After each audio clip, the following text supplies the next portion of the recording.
ঐ ভগা চাইকেল ভগা বেল ভন্টি তুমি মেট্ৰিক ফেল ঐ মেট্ৰিক ফেলৰ কাৰণ আছিল মোবাইলত তোমাৰ টিকটক আছিল মাৰ্কশ্বিটৰ নম্বৰ বাদ দিয়াহে টিকটকৰ ফলোৱাৰ্ছ মেইন নমস্কাৰ থাম্বনেইল চাই হয়তো আপোনালোকে গমেই পাইছে ভিডিঅ'টো কিহৰ ওপৰত মই বনাইছোঁ ভিডিঅ'টো আৰম্ভ কৰাৰ আগতে মই এটা কথাই ক'ম আগতেও কৈ থৈছোঁ টিকটক এপছটো বেয়া নহয় কিন্তু 90% টিকটকাৰে হিজৰামি বা মক্কেলামি কৰি টিকটক এপছটো বদনাম কৰিছে বাকী থকা 1%ৰহে নিজা কিবা এটা টেলেণ্ট আছে সেই টেলেণ্ট থকা যিটো ক্ৰিয়েটিভিটি থকা 1% টিকটকাৰ আছে সেইবিলাকে নিজৰ ক্ৰিয়েটিভিটি দেখাইও ফেমাছ হ'ব নোৱাৰে কাৰণ সিহঁত বহুত টিকটকাৰ আছে মক্কেলামি বা হিজৰামি কৰি ফেমাছ হ'ব পাৰে মানে তেওঁলোকৰ ভিডিঅ' ভাইৰেল হৈছে কিন্তু এওঁলোকৰ ভিডিঅ' ভাইৰেল নহয় কাৰণ টিকটক ইউজ কৰা মানুহবিলাকে মানে এই যিবিলাক মক্কেলামি বা হিজৰামি আছে সেইবিলাক ভিডিঅ' ভাইৰেল কৰি তেওঁলোকক ফেমাছ কৰি দিয়ে কিন্তু এইবিলাকে নিজৰ ক্ৰিয়েটিভিটি দেখাইও ফেমাছ হ'ব নোৱাৰে এতিয়া মেইন কথালৈ আহোঁ অসমৰে টিকটকাৰ প্ৰিন্স হাজৰিকা একদম সৰু ল'ৰা এইবাৰ মেট্ৰিক দিছে তাক মই ভালদৰে চিনিও নাপাওঁ তাক বহুত ট্ৰল দি আছে আৰু বহুত মেমাৰে তাৰ ওপৰত নিউজ বনাই মানে বহুত তাক মানে হেৰি কৰি আছে ডাউন দি আছে সকলোকে এটা কথাই ক'ম মেমাৰেই হওক বা ৰোষ্টাৰেই হওক প্ৰিন্স হাজৰিকাই টিকটক কৰে কিন্তু যদি তেওঁ টিকটকত হিজৰামি বা মক্কেলামি বা কিবা তেনেধৰণৰ বেয়া ভিডিঅ' বা কিবা কিবি মানে বনায় তেতিয়া তেওঁক সেইটো বিষয়ত লৈ তেওঁক মানে জাৰি দিয়া বা ট্ৰল দিয়া মেমে বনোৱা যি কৰা সেইটোত কোনো কথা নাই কিন্তু সিহঁত তাৰ মেট্ৰিকৰ এক্সামক লৈ বা তাৰ পাৰ্চনেল লাইফক লৈ কিয় সকলোৱে এনেকৈ বাজি আছে আমাৰ মাজৰে বহুতো মানুহে টিকটক বেয়া পায় বা কিছুমানে টিকটক ভাল পায় কিন্তু তাতে সি টিকটক কৰে তাতেই মানে এনেকৈ সি টিকটক কৰে সেইবাবে তাৰ ওপৰত মেমছ বনাই এনেকৈ তাক ট্ৰল দি থকাটো ভাল হোৱা নাই এইবাৰ মেট্ৰিক পৰীক্ষাত অকল সিয়ে ফেইল কৰা নাই নহয় সেয়া নিচিনা বহুত আছে ফেইল কৰা ল'ৰা ছোৱালী বহুত আছে কিন্তু তেওঁলোকক নানি তাক আগত কিয় মানে আনি লৈছে মেইন পইণ্ট কিয় তাক বনাই লৈছে কাৰণ সি টিকটক কৰাৰ কাৰণে তাক মেইন পইণ্ট কৰি তাক ট্ৰল দি আছে যে সেইটো কি যুক্তিৰ কথা হ'ল পঢ়া শুনাৰ মাজত টিকটকটো টানি আনি তাক এনেকৈ ট্ৰল দিয়াটো একো যুক্তিসংগত কথা নহয় কাৰণ পঢ়া শুনাটো বেলেগ টিকটক কৰাটো বেলেগ সি টিকটক কৰিয়ে ফেইল হৈছে নে কিবা অন্য কাৰণতে ফেইল হৈছে সেইটো আপুনি বা মই নাজানো নহয় তো আমি ট্ৰল দিয়াটো ভাল হোৱা নাই বুলি মই ভাবোঁ আৰু এটা কথা বৰ্তমান তাৰ অডিঅ' কেইটামান বহুত ভাইৰেল হৈ আছে তাতে লৈ বহুতে তাক মানে সেই কৰি বহুতে ট্ৰল দি আছে আৰু সিয়াৰ ভালকৈ ভাবি চিন্তি কথা ক'ব পৰা বয়স নাই কাৰণ ইয়াৰ বৰ্তমানৰ প্ৰাপ্তবয়স্ক বয়সত আহাই নাই তাতে আমি সি কিবা এটা সৰু ল'ৰা কিন্তু কিবা এটা ভুল হ'ব পাৰে কাৰণ বহুত ডাঙৰ মানুহে ভুল কৰি পেলাই তাতে লৈ ইমান হাংগামা কৰাটো একো ভাল হোৱা নাই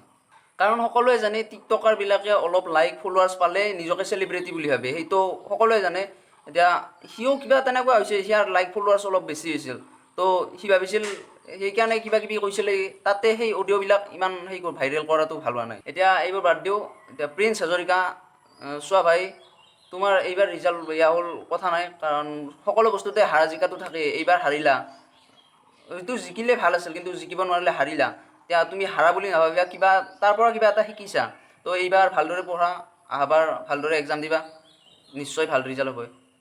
সকলো মানুহে মেট্ৰিক ৰিজাল্টটো মানে সকলো পৰীক্ষাতকৈ মেট্ৰিক ৰিজাল্টটো চায় কাৰণ সেইটো মেট্ৰিক পৰীক্ষাটো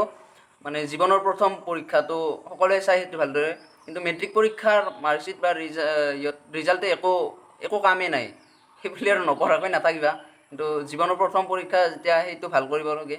আৰু অহাবাৰ ভাল কৰিবা আৰু মানুহে কৈ থকা কথাবোৰ মন নিদিবা এইবাৰ ভালদৰে পঢ়ি যোৱা তাকে বেষ্ট অফ লাক থাকিল এতিয়া আমি কথা পাতিম দুজনীমান ছোৱালীৰ যিকেইজনী ছোৱালীয়ে হয়তো কাবে ফেইল কৰোঁতে ছুইচাইড কৰিছে বা কোনোবাৰ ভাবামতে ৰিজাল্ট নহাৰ বাবে ছুইচাইড কৰিছে চব ভাইটি ভণ্টিসকল জীৱনৰ প্ৰতিটো ষ্টেপতে কিবা নতুন সমস্যাৰ সন্মুখীন হ'ব লাগিব বা প্ৰতিটো ষ্টেপতে পৰীক্ষা এটা দিব লাগিব তো জীৱনৰ প্ৰথম পৰীক্ষাটোতে হাৰ মানি আত্মহত্যাৰ পথ বাছি লোৱা সেইটো পথ সকলো প্ৰব্লেমৰে চলিউশ্যন আত্মহত্যাটো নহয়তো তো এনেকৈ আত্মহত্যা কৰি নিজক কাপুৰুষ বুলি চিনাকি দিব পাৰিবা কিন্তু হয়তো এইবাৰ বেয়া হৈছে অহাবাৰ ভাল হ'লে হয় এনেকৈ আত্মহত্যা নকৰিবা এনেকৈ যদি আত্মহত্যাৰ পথ বাছি হাৰ মানি যোৱা কেনেকৈ হ'ব এইজনী ছোৱালীয়ে মেট্ৰিক পৰীক্ষাত ফেইল কৰাৰ কাৰণে ছুইচাইড কৰিছে সাধাৰণ মেট্ৰিক পৰীক্ষাৰ ৰিজাল্টৰ কাৰণে নিজৰ জীৱনটো এনেদৰে এৰি দিয়াটো একেবাৰে ভাল হোৱা নাই কাৰণ জীয়াই থাকিলে অহাবাৰ আকৌ এক্সাম দিব পাৰিলে হয় এইজনী ছোৱালীয়ে আকৌ প্ৰথম বিভাগত উত্তীৰ্ণ হৈও ছুইচাইড কৰিছে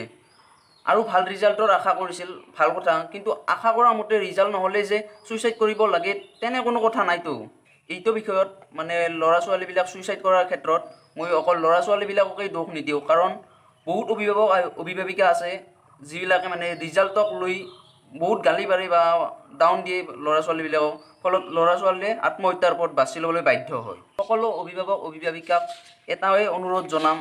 বেলেগৰ লগত তুলনা কৰি নিজৰ ল'ৰা ছোৱালীক মেচিন বনাব চেষ্টা নকৰিব। আৰু যদি ৰিজাল্ট বেয়াও হয় বেছি গালি নাপাৰিব, বেছি গালি পাৰিব লগা নাই, হয়তো 2-3 চৰ দিয়ক বা পাছত ভালদৰে বুজাই নেক্সট বাৰ এক্সাম ভালকৈ দিবৰ কাৰণে উৎসাহ দিয়ক। আৰু নিজৰ ল'ৰা ছোৱালীক প্ৰতিযোগিতামূলকভাৱে পঢ়িবলৈ বাধ্য নকৰিব, কাৰণ ৰিজাল্ট ভাল কৰিলেই যে ছাকচেছফুল মানুহ হ'ব তেনে কোনো কথা নাই। বৰ্তমানো 95% ভাল ৰিজাল্ট কৰা ল'ৰা ছোৱালীয়ে প্ৰাইভেট জব অথবা বেকাৰ হৈ আছে। সকলোকে কৈছোঁ ৰিজাল্টৰ পাছত নদৌৰিব প্লিজ, আৰু যাৰ য'ত বা যি কাম কৰিব ইচ্ছা আছে তাক সেই কাম কৰিব দিয়ক। সকলোকে মই এইটোৱে অনুৰোধ জনাম। এতিয়া আমি কথা পাতিম এজন মকটেলৰ। আগতে ভিডিঅ'টো চাই লোৱা হওক। মেট্ৰিক ফেইল কৰাকেইটাক কৈছোঁ কেলা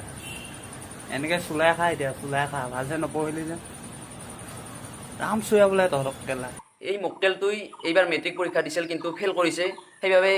এই চুলাই খাই আছে। আৰু যিবিলাকে মেট্ৰিক ফেইল কৰিছে সেইবিলাকক চুলাই খাব সিয়াৰ লগত মাতি আছে, আৰু ঘৰত তাক কাণতৈলা এনেকৈ কাণতৈলা চৰ দিছে। সেইকাৰণে সি ভাবিছে মই অকল কাণতৈলা চৰ খাইছোঁ, সেইকাৰণে সকলোৱে খাবলৈ, সেইকাৰণে কৈ আছে মেট্ৰিক ফেইল কৰাবিলাকক কাণতৈলা চৰ দিব লাগে। মানে কিয় কাণতৈলা চৰ খাইছে। এই মকটেলটোৰ কথা মই বেছি নকওঁ, এইখিনিয়ে ক'লোঁ। এতিয়া আপোনালোকৰ যদি কিবা ক'ব লগা আছে মোৰ কমেণ্টত